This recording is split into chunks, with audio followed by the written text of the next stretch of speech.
প্রিয় শিক্ষার্থীরা, মাইক্রোপ্রসেসর ও assembly language ল্যাবে সবাইকে স্বাগতম জানাচ্ছি। আজকে আমরা মূলত দুটি প্রোগ্রাম দেখব। সবাই তোমাদের 8086 এমুলেটরটি অন করবে। সেখান থেকে নিউ বাটনে চাপ দিলে আমাদের কাছে কোড টেমপ্লেট চুজ করার অপশন আসবে। আমরা এমটি ওয়ার্ক স্পেস চুজ করে ওকে করে দিব। আমরা প্রথম যে প্রোগ্রামটি দেখব সেই প্রোগ্রামটি হচ্ছে মূলত আমরা কিবোর্ড থেকে একটা ক্যারেক্টার রিড করব এবং নিউ লাইনে সেই ক্যারেক্টারটাকে আউটপুট আকারে আমরা দেখাবো। তাহলে চলো আমরা দেখি কিভাবে কোডটি করতে হবে। আমি পূর্ববর্তী ক্লাসে তোমাদেরকে দেখিয়েছি কোডের বেসিক স্ট্রাকচার। আমি তাও আবার তোমাদেরকে একটু এক্সপ্লেন করে দিচ্ছি। আমাদের এই কোডটির আমরা নাম দিচ্ছি ইকো প্রোগ্রাম, যেহেতু বেসিক্যালি আমরা আমাদের রিড করা ক্যারেক্টারটাকে ইকো করব। শুরুতে আমাদেরকে যেটা করতে হবে সেটা হচ্ছে আমাদের কোডের জন্য একটা মডেল ডিফাইন করতে হবে। আমাদের এই ল্যাবের ম্যাক্সিমাম কোডগুলোই স্মল মডেলের হবে। মূলত হচ্ছে আমাদের একটি মাত্র কোড সেগমেন্ট থাকবে। মডেল দিয়ে আমরা মূলত প্রোগ্রামে কয়টি কোড সেগমেন্ট থাকবে সেটি ডিফাইন করি। নেক্সট আমাদেরকে যেটা ডিফাইন করতে হবে সেটি হচ্ছে আমাদের স্ট্যাকের সাইজ। আমরা 256 বাইটের একটা স্ট্যাক ধরে নিলাম। যারা মোটামুটি এখনও বিগিনার লেভেলে আছো, তোমাদের আপাতত স্ট্যাকের সাইজটা না বুঝলেও চলবে। এরপর আমাদেরকে ডাটা সেগমেন্ট ডিফাইন করতে হবে। মূলত ডাটা সেগমেন্টে আমরা ভেরিয়েবল ডেফিনেশন থাকলে সেই ভেরিয়েবলগুলোকে ডিফাইন করে থাকি। আমাদের আজকের এই কোডে আপাতত ভেরিয়েবল আমাদের লাগছে না।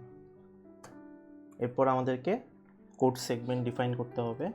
আমি যদি একটু সেগমেন্টগুলোতে স্পেস করে দিই তাহলে আমার জন্য একটু দেখতে সুবিধা হয়। মূলত কোড সেগমেন্টে আমাদের অ্যাসেম্বলি ল্যাঙ্গুয়েজের কোডগুলো লিখতে হবে। তা আমি কোড সেগমেন্টে প্রথমে আমাদের মেইন প্রসিডিউরটাকে লিখে ফেলছি। প্রসিডিউর ডিফাইন করার ওয়ে হচ্ছে প্রথমে প্রসিডিউরের নামটা লিখতে হবে, তারপর আমাদেরকে প্রক কিওয়ার্ডটা ব্যবহার করতে হবে। সেমভাবে প্রসিডিউর এন্ড করার নিয়ম হচ্ছে প্রসিডিউরের নামটা লিখতে হবে এবং এখানে এন্ড পি লিখতে হবে। আর কোডের শেষে আমাদের একটা এক্সট্রা কাজ করতে হবে, সেটা হচ্ছে আমাদেরকে কোডের মেইন প্রসিডিউরটাকে এইভাবে বলে দিতে হবে, এন্ড মেইন লিখে। তা মোটামুটি এটা হচ্ছে আমাদের যে কোনো কোডের একটা বেসিক স্ট্রাকচার। আমরা যখন কোড শুরু করব তখন আমাদেরকে এরকম একটা স্ট্রাকচার তৈরি করতে হবে প্রথমে। এবার আসি যে আমরা ক্যারেক্টারটা কিভাবে রিড করব। মূলত আমরা প্রথমে হচ্ছে ইউজারের কাছে এরকম একটা কোশ্চেনবোধক চিহ্ন দিয়ে তার কাছে ইনপুট জানতে চাবো। তাহলে এই কোশ্চেনবোধক চিহ্নটা হচ্ছে আমরা প্রথমে আমাদের কনসোলে আউটপুট আকারে জেনারেট করব। তো এই কাজটি করার জন্য আমাদেরকে একটা ডজের রুটিনের সাহায্য নিতে হবে। ডজের রুটিনকে কল করতে হলে আমাদেরকে ইন্টারাপ্ট, যেটাকে আমরা সংক্ষেপে আইএনটি বলি, এই ইনস্ট্রাকশনটার সাহায্য নিতে হয়। ডজের যে রুটিনটাকে আমরা কল করব তার হেক্সাডেসিমাল ভ্যালু হচ্ছে 21H। আমরা ইন্টারাপ্ট দিয়ে ডজের রুটিনও কল করতে পারি, বায়োসের রুটিনও কল করতে পারি। আমাদের আজকের প্রোগ্রামের জন্য আমাদের বেসিক্যালি ডজের রুটিনকে কল করতে হচ্ছে। তাহলে যে রুটিনটাকে আমরা কল করব সেই রুটিনটার নাম হচ্ছে 21H এবং ইন্টারাপ্ট ইনস্ট্রাকশনটার মাধ্যমে এই রুটিনটাকে আমাদের কল করতে হবে। এই রুটিনের আন্ডারে অনেকগুলো ফাংশন রয়েছে। আমরা যদি আমাদের ল্যাব ম্যানুয়ালে যাই, এটা হচ্ছে তোমাদের ল্যাব ম্যানুয়াল। তোমরা যদি ল্যাব ম্যানুয়ালের সেশন 2তে যাও, এখানে দেখবে একটা টেবিল আকারে তোমাদেরকে দেখিয়ে দেওয়া হয়েছে যে 21H এর আন্ডারে আমাদের কি কি ফাংশন রয়েছে। আমি তোমাদেরকে এখনই দেখাবো এই ফাংশনগুলোর কাজ কি। মূলত আমরা আজকের এই কোডে ফাংশন 01H আর ফাংশন 02H এই দুটো ফাংশনকে আমরা কল করব। এই দুটো ফাংশন, প্রথম ফাংশনটি আমাদের ইনপুট নেওয়ার জন্য কাজে লাগবে আর দ্বিতীয় ফাংশনটি আমাদের আউটপুট দেখানোর জন্য কাজে লাগবে। তাহলে আমরা আমাদের কোড পার্টটা শুরু করি। তাহলে আমরা প্রথম যে কাজটা করতে যাচ্ছি সেটি হচ্ছে ইউজারকে আমরা এই চিহ্নটা প্রম্পট করতে চাচ্ছি, মানে এই চিহ্নটা দেখে ইউজার তার ইনপুটটা দিবে। তাহলে এই জিনিসটা দেখানোর জন্য আমাদেরকে প্রথমে যেটা করতে হবে, আমরা 21h এর 0 to h এই ফাংশনটাকে আমাদের কল করতে হবে। তাহলে 21h এর কোনো ফাংশনকে যদি কল করতে হয়, তার জন্য আমাদেরকে যেটা করতে হয়, আমাদের অ্যাকুমুলেটর রেজিস্টারের হাই পার্ট যেটাকে আমরা AH বলি, সেখানে হচ্ছে আমাদেরকে ওই ভ্যালুটাকে স্টোর করতে হয়, যে ফাংশনটাকে আমরা কল করতে চাচ্ছি। যেহেতু আমরা প্রিন্ট করব, এই জন্য আমরা 0 to ফাংশনটাকে কল করতে চাচ্ছি। এখন হচ্ছে তুমি যেই ক্যারেক্টারটা বা যেই ডাটাটার প্রিন্ট করতে চাচ্ছ, সেটিকে হচ্ছে তোমার ডাটা রেজিস্টারের লো পার্টে রাখতে হয়, যেটাকে আমরা DL বলে থাকি। ডাটা রেজিস্টারের লো পার্টে আমাদেরকে হচ্ছে যেই ক্যারেক্টারটা আমরা ডিসপ্লে করতে চাচ্ছি সেটা আমাদের রাখতে হবে। তা আমি প্রম্পট হিসাবে কোশ্চেনবোধক চিহ্নটাকে রাখতে চাচ্ছি। তুমি চাইলে অন্য যে কোনো ক্যারেক্টার এখানে রাখতে পারো, সমস্যা নেই। তাহলে আমাদের ফাংশন কলের জন্য ফাংশনটা ডিফাইন করে দেওয়া হয়েছে AH এ, এবং যেই ক্যারেক্টারটা ডিসপ্লে করতে চাচ্ছি সেটাও ডিফাইন করে দেওয়া হয়েছে। এবার আমাদের কাজ হচ্ছে আমরা আমাদের 21h যেই ডজ রুটিনটা রয়েছে সেটাকে কল করে দেওয়া। যদি আমরা এই কাজটি করি, আমি এই অবস্থায় তোমাদেরকে আমাদের কোডের আউটপুটটা একটু দেখাই। আমরা যদি এমুলেট বাটনে চাপ দিই, এটা হচ্ছে ডান পাশে হচ্ছে আমাদের সোর্স কোড, আর বাম পাশে হচ্ছে আমাদের মাইক্রোপ্রসেসরের বর্তমান অবস্থা আর কি। এখানে বাম পাশে তোমরা রেজিস্টারের ভ্যালুগুলো দেখতে পাচ্ছ, ডান পাশে হচ্ছে এখানে আমাদের কোডের সেগমেন্ট যেটা রান করবে, আর এখানে হচ্ছে আমাদের কোড সেগমেন্টের ফিজিক্যাল অ্যাড্রেসটা দেখানো হয়েছে। তোমরা যদি খেয়াল করো, উপরে হচ্ছে আমাদের সেগমেন্ট অ্যাড্রেস আর ডান পাশে হচ্ছে অফসেট অ্যাড্রেসটা দেওয়া আছে। মূলত সেগমেন্ট অ্যাড্রেসটা আসতেছে আমাদের কোড সেগমেন্ট থেকে, যে কোড সেগমেন্টের ভ্যালুটা থেকে সেগমেন্ট অ্যাড্রেস আসতেছে, আর অফসেট ভ্যালুটা আসতেছে আমাদের ইনস্ট্রাকশন পয়েন্টার থেকে। তাহলে এই দুটোকে আমরা ফিজিক্যাল অ্যাড্রেস ক্যালকুলেশন থিওরি ক্লাসে দেখেছি। এই দুটো থেকে আমরা বেসিক্যালি আমাদের এই উপরের ফিজিক্যাল অ্যাড্রেসটা পেয়েছি। এখন আমরা যদি সিঙ্গেল স্টেপে চাপ দিই, তাহলে দেখো আমাদের কোডের প্রথম লাইনটা ছিল যে 0 to h কে AH এ নিয়ে যাওয়া। আমরা যদি AX রেজিস্টারের দিকে খেয়াল করি, দেখো এটার H এর পার্টে ব্লু হয়ে আছে, দ্যাট মিন্স এই ভ্যালুটা চেঞ্জ হয়েছে। তাহলে AH এ বর্তমানে হচ্ছে 2 কে আমরা স্টোর করে রেখেছি। নেক্সট হচ্ছে আমরা DL এ একটা ভ্যালু সেট করেছি, সেটা হচ্ছে আমাদের কোশ্চেনবোধক চিহ্ন। আমি যদি আবার সিঙ্গেল স্টেপকে চাপ দিই, তোমরা দেখবে DX এর লো পার্ট যেটা, এখানে 3F সেভ হয়েছে। মূলত এটা হচ্ছে আমাদের কোশ্চেনবোধক চিহ্ন যেই ক্যারেক্টারটি রয়েছে তার ASCII কি ভ্যালু। এরপর হচ্ছে আমাদের ইন্টারাপ্টটা কল হয়েছে। আমরা যদি সিঙ্গেল স্টেপে রান করি, এটা বায়োসের একটা রুটিনে চলে গিয়েছে। রান করলে এই যে এটা হচ্ছে আমাদের কোডের আউটপুটটা। এখানে তোমাদের একটা সিঙ্গেল ক্যারেক্টার কোশ্চেনবোধক চিহ্ন দেখা যাচ্ছে। তোমরা হয়তোবা ভিডিওতে ক্লিয়ারলি নাও দেখতে পারো, আউটপুটটা অনেক ছোট। তো তুমি রান করলে এরকম একটা কোশ্চেনবোধক চিহ্ন দেখতে পারবে। তাহলে কোডের এই প্রথম অংশটি হচ্ছে আমাদের কোশ্চেনবোধক চিহ্নটি দেখানোর জন্য ব্যবহার করা হয়েছে।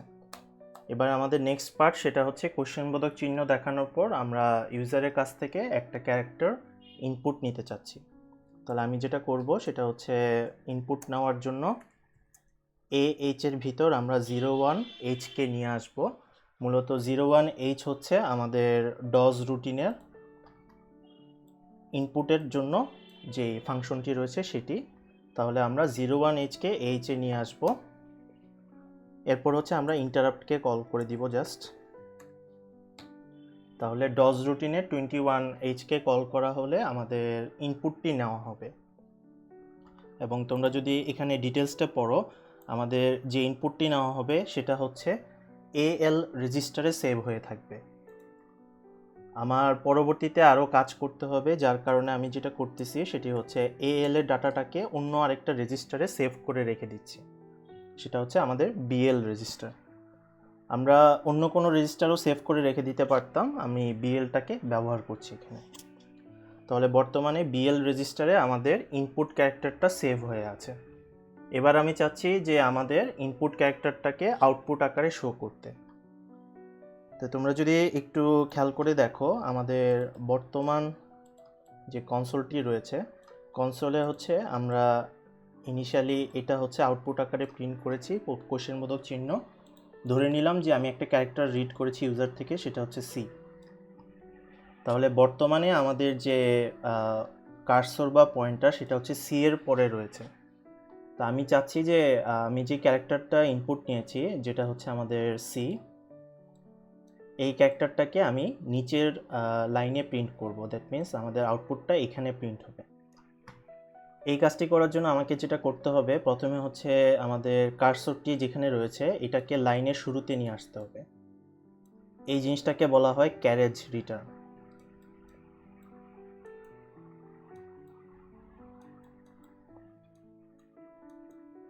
তাহলে ক্যারেজ রিটার্ন করলে পয়েন্টারটা এখান থেকে এখানে চলে আসবে। আমরা সেম লাইনেই থাকতেছি। এরপর আমাদেরকে যেটা করতে হবে, একটা লাইন ফিট দিতে হবে। লাইন ফিট দেওয়া মানে নিউ লাইন প্রিন্ট করা। দ্যাট মিন্স আমাদের সহজভাবে বললে কিবোর্ডের ইন্টার কি চাপ দিলে আমাদের যে কাজটা হয়, তাহলে আমাদের কার্সরটা এখানে চলে আসবে। তারপর আমরা আমাদের ক্যারেক্টারটাকে প্রিন্ট করতে পারবো। তাহলে আমাদেরকে অ্যাকচুয়ালি আমাদের ইনপুট নেওয়ার পর দুটো জিনিস প্রিন্ট করতে হবে। একটা হচ্ছে আমাদের ক্যারেজ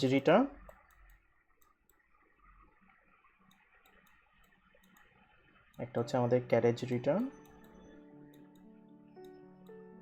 আর দ্বিতীয়টি হচ্ছে আমাদের লাইন ফিড।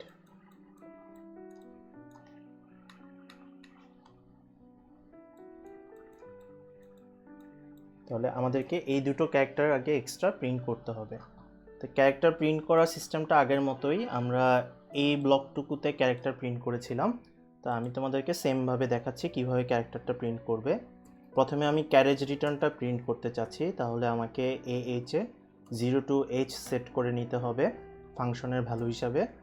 তারপর আমি আমাদের DL রেজিস্টারে ক্যারেজ রিটার্নের ASCII ভ্যালু হচ্ছে 0DH।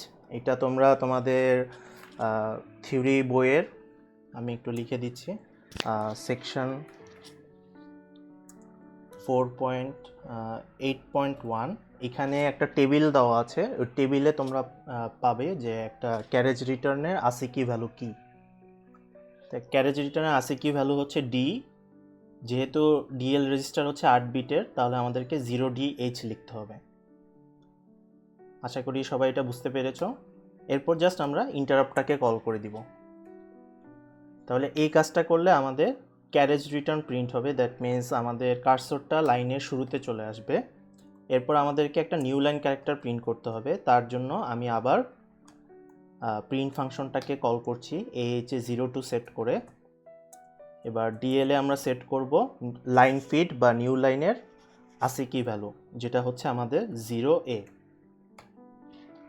আবার আমি ইন্টারাপ্টকে কল করব। তাহলে এতটুকু করা হলে আমাদের মূলত ক্যারেজ রিটার্ন দিয়ে লাইনের শুরুতে গেলাম, একটা নিউ লাইন প্রিন্ট করলাম। এবার জাস্ট আমাদেরকে আউটপুট আকারে আমাদের যে ক্যারেক্টারটা ইনপুট নিয়ে রেখেছিলাম সেটিকে প্রিন্ট করতে হবে।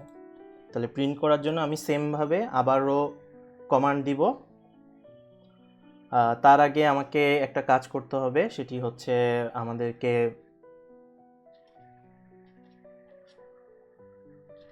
একটা মুভ কমান্ড ইউজ করতে হবে, কারণ বেসিক্যালি ডাটার ভ্যালুটা আমাদেরকে ডিএল-এ রেখে দেওয়া লাগে। আমরা ডাটাটাকে হচ্ছে বিএল-এ সেভ করে রেখেছিলাম, তাহলে আমাদেরকে বিএল থেকে ডাটাটাকে ডিএল-এ নিয়ে আসতে হবে। তাহলে আমি লিখব মুভ ডিএল, বিএল। তাহলে এই কাজটি করলে আমাদের বিএল এর ডাটাটা ডিএল-এ চলে আসবে।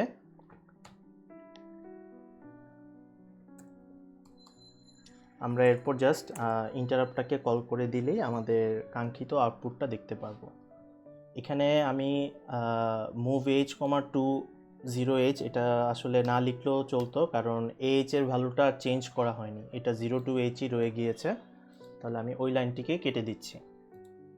তাহলে আমি যদি এটাকে রান করি এবং single step by step execute করি, তাহলে প্রথমে হচ্ছে আমাদের ক্যারেক্টারটা ডিসপ্লেতে প্রিন্ট হবে, যেখানে ক্যারেক্টারটা ডিসপ্লেতে প্রিন্ট হলো। এরপর যদি আমি আবার সিঙ্গেল স্টেপে যাই, দেখো এইচ এর ভ্যালু কিন্তু 0 2 ছিল, এখন যদি আমি সিঙ্গেল স্টেপে যাই এই ভ্যালুটা 0 1 হয়ে গিয়েছে। তার মানে এখন যখন সে ডজ রুটিনে যাবে তখন সে ইনপুট নেবে। এই যে আমার কাছ থেকে একটা ইনপুট চাচ্ছে, আমি এখানে এ ক্যারেক্টারটাকে ইনপুট দিয়ে দিলাম। যেহেতু একটা ক্যারেক্টারই ইনপুট দিব, ইনপুট দেওয়ার সাথে সাথে ইনপুটের পার্টটা শেষ হয়ে যাবে। এরপর আমি যেটা করেছি, এল এর ভিতর এখন দেখো সেভ হয়ে আছে 41, যেটা হচ্ছে আমার ক্যাপিটাল এর ASCII ভ্যালু। এবার যদি আমি নেক্সটে চাপ দিই, দেখো বিএল এর ভিতরে এই সেম ভ্যালুটা কপি হয়ে গিয়েছে এই লাইনটির কারণে। নেক্সট আমরা যেটা করেছি সেটা হচ্ছে এইচ এ আবার 2 সেট করেছি যাতে করে ক্যারেজ রিটার্নকে প্রিন্ট করা যায়। আমি যদি সিঙ্গেল স্টেপ দিই তাহলে ডিএল এর ভ্যালু দিয়ে এখন হচ্ছে ক্যারেজ রিটার্নটা স্ক্রিনে প্রিন্ট হবে।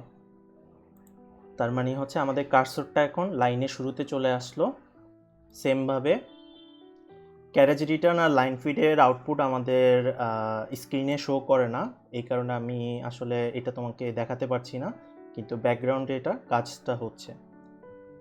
নেক্সট হচ্ছে আমাদের যেহেতু এইচ এর মানের কোনো চেঞ্জ হয়নি, আমি আর নতুন করে মুভ ইনস্ট্রাকশনের মাধ্যমে এইচ এর ভ্যালুটা সেট করলাম না। নেক্সট আমাদের যে লাইনটা আছে এটার মাধ্যমে আমরা হচ্ছে নিউ লাইন ক্যারেক্টারটাকে প্রিন্ট করতে চাচ্ছি। যদি আবার সিঙ্গেল স্টেপে দিই, এবার হচ্ছে ডজ রুটিনটা কল হয়ে নিউ লাইন ক্যারেক্টারটা প্রিন্ট হয়ে গেল। এবার হচ্ছে আমাদের বিএল রেজিস্টারে 41 সেভ হয়ে আছে, যেটা হচ্ছে আমাদের ডাটাটা, যে ডাটাটাকে আমরা আউটপুটে শো করতে চাই। আমরা এই ডাটাটাকে আমাদের ডিএল রেজিস্টারে কপি করে নেব। তাহলে আমি নেক্সট যদি চাপ দিই, আমাদের বিএল এর ডাটাটাকে ডিএল এ নিয়ে আসা হবে। যে দেখো ডিএল এ আমাদের 41 চলে এসেছে। এবার যদি আমরা ডজ রুটিনটাকে কল করে দিই তাহলে আমাদের কাঙ্ক্ষিত সেই আউটপুটটা চলে আসবে, এই যে বড় হাতের। এখন এতটুকু করার পরে আমরা কিন্তু ডজ কমান্ডটাকে শেষ করিনি, যার কারণে যেটা হবে আমাদের এমুলেটরটা হল্টেড মোডে শেষ হবে। তাহলে আমি যদি চাই আমার কন্ট্রোলটাকে অপারেটিং সিস্টেমের কাছে রিটার্ন করে দিতে বা আমাদের ডজ রুটিন থেকে এক্সিট হতে, আমরা যে ইন্টিজার 21h ডজ রুটিনটাকে কল করেছি সেটাকে যদি আমরা এক্সিট করতে চাই তাহলে আমাদেরকে জাস্ট আরেকটা ফাংশন কল করতে হবে। সেটির জন্য আমাদের AH রেজিস্টারে 4C এই হেক্সাডেসিমাল ভ্যালুটাকে রাখতে হবে। এরপর আমরা জাস্ট সেই ডজ রুটিনটাকে কল করে দিব।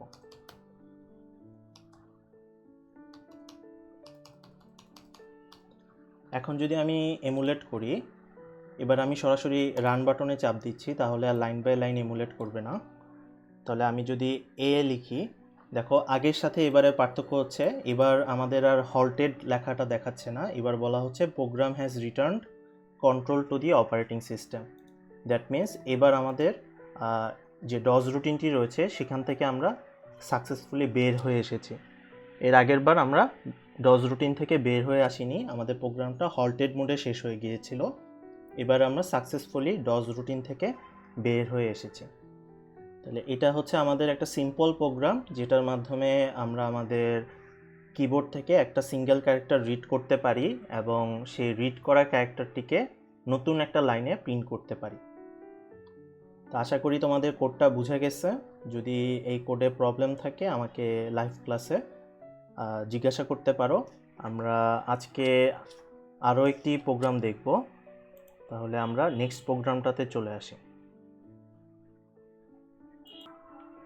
প্রিয় শিক্ষার্থীরা, আমরা এখন যে প্রোগ্রামটি দেখব এটা মূলত হচ্ছে আমাদের একটা স্ট্রিংকে কিভাবে আমরা প্রিন্ট করতে পারি আমাদের কনসোলে, সেই জিনিসটা আমরা দেখব।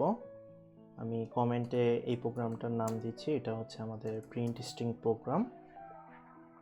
তো প্রথমে আমাদেরকে আগের মতো টেমপ্লেটটা তৈরি করতে হবে। আমি এখানে মডেল হিসাবে স্মলকে চুজ করে নিচ্ছি, স্ট্যাক হিসাবে 100H মানে হচ্ছে এটাকে যদি হেক্সাডেসিমাল থেকে আমরা ডেসিমালে কনভার্ট করি, তোমরা এখানকার কনভার্টার থেকেও কনভার্ট করতে পারবে। আমরা যদি 100Hকে কনভার্ট করি, এটা ডেসিমাল ভ্যালু হচ্ছে 256। তাহলে আমাদের স্ট্যাকের জন্য যে জায়গাটি রয়েছে এটি হচ্ছে আমাদের 256 বাইট। নেক্সট হচ্ছে আমাদের ডাটা সেগমেন্ট। এখানে যদি আমরা কোনো ধরনের ভেরিয়েবল ডিক্লেয়ার করতে চাই সেটি করতে পারি। তারপর হচ্ছে আমাদের কোড সেগমেন্ট, তার নিচে আমরা আমাদের মেইন প্রসিডিওরটাকে ডিক্লেয়ার করব, তারপর মেইন প্রসিডিওরটাকে শেষ করব মেইন এন্ড পি লিখে। সবার লাস্টে আমরা এন্ডের পরে আমাদের মেইন প্রসিডিওরের নামটা লিখে দেব। তাহলে আমরা যখনই কোড করব মোটামুটি এই টেমপ্লেটটা আমরা ফলো করব। তো এখন আমরা যে কাজটি করতে চাচ্ছি, এই কাজটি করার জন্য আমরা সেম ডজ রুটিনের সাহায্য নিব। দ্যাট মিনস হচ্ছে ইন্টারাপ্ট 21h। তাহলে ইন্টারাপ্ট ইনস্ট্রাকশনটাকে আমরা কল করব, আর যে ডজ রুটিনটাকে কল করব সেটা হচ্ছে 21h। স্ট্রিং দেখানোর জন্য আমাদেরকে ডিফারেন্ট একটা ফাংশনকে কল করতে হবে। এই ফাংশনটি হচ্ছে 09h। তাহলে আমাদেরকে এবার AH রেজিস্টারে আমাদেরকে এই ফাংশনটা সেট করতে হবে। তোমরা যদি তোমাদের ল্যাব ম্যানুয়ালে আসো, এখানে জিনিসটা লেখা আছে 09h। আমরা যে স্ট্রিংটা রিড করব এটার শর্তটা হচ্ছে স্ট্রিংয়ের ডাটাটা দেওয়ার পর অবশ্যই তার লাস্টে আমাদেরকে $সাইন অ্যাড করে দিতে হবে। তার মানে আমাদের স্ট্রিংটা টার্মিনেট হবে $সাইন দিয়ে। তাহলে আমাদের এখন কাজ হচ্ছে আমরা মেসেজ নামে একটা ভেরিয়েবল ডিক্লেয়ার করব। সেই ভেরিয়েবলে আমাদের স্ট্রিংটাকে অ্যাসাইন করব। সবার লাস্টে এই মেসেজের ভ্যালুটাকে আমরা এই ফাংশনের মাধ্যমে আউটপুট আকারে আমাদের ডিসপ্লেতে শো করব। এটি হচ্ছে আমাদের কাজ। তাহলে আমরা কোডে চলে আসি। প্রথমে যেটা করতে হবে, আমাদেরকে একটা নতুন ভেরিয়েবল ক্রিয়েট করতে হবে। ভেরিয়েবল ক্রিয়েট করতে হয় আমাদের ডাটা সেগমেন্ট পার্টে, যেটা হচ্ছে আমাদের এখানে আমরা উল্লেখ করে দিয়েছি ডট ডাটা দিয়ে। তাহলে আমি এখানে নতুন একটা ভেরিয়েবল ক্রিয়েট করলাম MSG। প্রথমে আমাকে যেটা বলে দিতে হবে সেটা হচ্ছে ভেরিয়েবলের টাইপ। আমি এখানে ভেরিয়েবলটাকে বাইট আকারে ডিফাইন করতেছি। ডিবি মানে হচ্ছে ডিফাইন বাইট। তোমরা যদি আগের লেকচারটি ফলো করে থাকো, আগের লেকচারে আমি তোমাদের এটি ক্লিয়ার করে দিয়েছিলাম। ডিবি বলতে আমরা ডিফাইন বাইটকে মিন করে থাকি। এরপর আমাকে যেটা করতে হবে, জাস্ট আমাকে আমাদের স্ট্রিং ভ্যালুটা লিখে দিতে হবে। আমি এখানে লিখে দিলাম হ্যালো ওয়ার্ল্ড। এবং যেটা আমাদের খেয়াল রাখতে হবে সেটি হচ্ছে অবশ্যই স্ট্রিংয়ের শেষে একটা $সাইন থাকতে হবে আমাদের। এবার যদি আমরা কোড সেগমেন্টে আসি, নর্মালি হচ্ছে আমাদের অ্যাসেম্বলারটি যখন হচ্ছে আমাদের এই প্রোগ্রামটিকে লোড করে তখন একটা ডিফল্ট প্রোগ্রাম সেগমেন্ট প্রিফিক্স তৈরি হয়।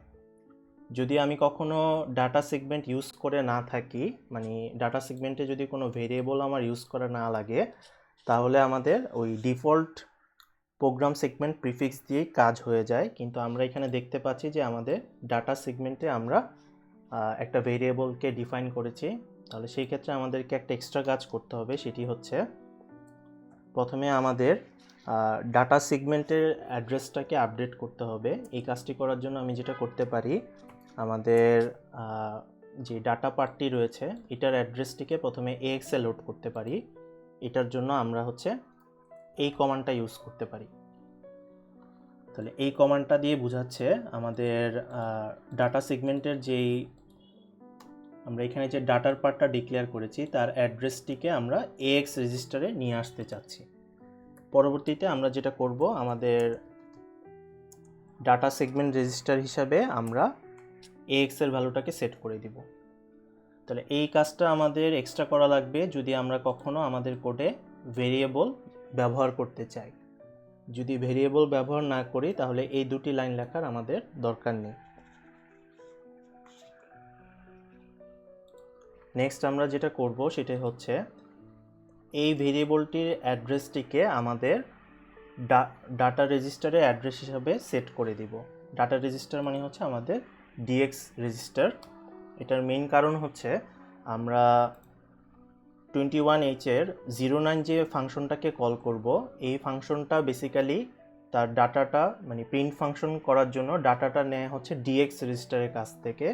তাহলে আমাদের যে স্ট্রিং ভ্যালুটা রয়েছে এই ভ্যালুটাকে আমাদের ডিএক্স রেজিস্টারে নিয়ে আসতে হবে। তাহলে ডিএক্স রেজিস্টারে নিয়ে আসার জন্য আমরা যেটা করতে পারি সেটা হচ্ছে ডিএক্স রেজিস্টারের অ্যাড্রেস হিসাবে আমরা মেসেজের অ্যাড্রেসটাকে লোড করে দিতে পারি। এই কাজটি করার জন্য একটা ইনস্ট্রাকশন রয়েছে যেটাকে বলা হয় LEA। এটার ফুল মিনিং হচ্ছে লোড এফেক্টিভ অ্যাড্রেস। আমি তোমাদের ডান পাশে কমেন্ট আকারে লিখে দিই। LEA এর পুরো মিনিং হচ্ছে লোড ইফেক্টিভ অ্যাড্রেস। তাহলে আমরা যেটা করব সেটা হচ্ছে আমাদের ডিএক্স রেজিস্টারের অ্যাড্রেস হিসাবে আমরা MSG এর ভেরিয়েবলটার অ্যাড্রেসটাকে লোড করে দিব। তাহলে MSGর যে ডাটাটি রয়েছে সেই ডাটাটি আসলে ডিএক্স রেজিস্টার রিপ্রেজেন্ট করবে। এবার আমাদের কাজ হচ্ছে আগের মতোই AH এর ভিতর আমরা যে এই ফাংশনটিকে কল করতে চাচ্ছি সেই ফাংশনের ভ্যালুটি ট্রান্সফার করা, যেটা আমরা মুভ ইনস্ট্রাকশনের মাধ্যমে করতে পারি।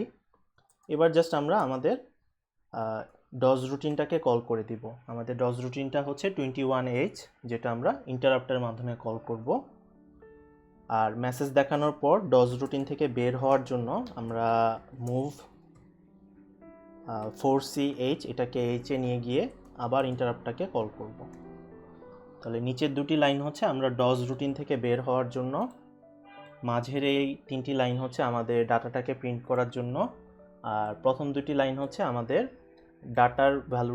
ডাটা যে আমরা ভেরিয়েবল ডিক্লেয়ার করেছি সেই ভ্যালুটা অ্যাক্সেস করার জন্য ডাটা সেগমেন্ট রেজিস্টারের মাধ্যমে। এটা মোটামুটি আমাদের কোডটা। আমরা যদি এখন রান করি, তোমরা চাইলে এই কোডটা স্টেপ বাই স্টেপ রানও করতে পারো। আমি যেহেতু আগের প্রোগ্রামে তোমাদের দেখিয়েছি স্টেপ বাই স্টেপ কীভাবে কাজ করে, আমি এখন সরাসরি রান বাটনে চাপ দিয়ে দিচ্ছি। তাহলে যদি রান বাটনে চাপ দাও তোমরা দেখবে যে মেসেজ ভেরিয়েবলে যেই স্ট্রিংটি সেভ করা ছিল এটা আমাদের আউটপুট স্ক্রিনে সরাসরি চলে এসেছে। তা আশা করি তোমরা আজকে দেখলে কিভাবে আমরা একটা স্ট্রিং প্রিন্ট করতে পারি এবং কিবোর্ড থেকে কিভাবে একটা ক্যারেক্টার রিড করে সেটি আমাদের স্ক্রিনে শো করতে পারি। আজ তাহলে এতটুকুই থাকুক, ইনশাআল্লাহ নেক্সট ক্লাসে আবার তোমাদের সাথে দেখা হবে। তোমরা বাসায় একটু প্রবলেম দুটো কোড করে একটু ট্রাই করবে। কোনো কিছু যদি বুঝতে সমস্যা হয় তাহলে লাইভ ক্লাসে আমাকে জিজ্ঞাসা করো। ধন্যবাদ সবাইকে।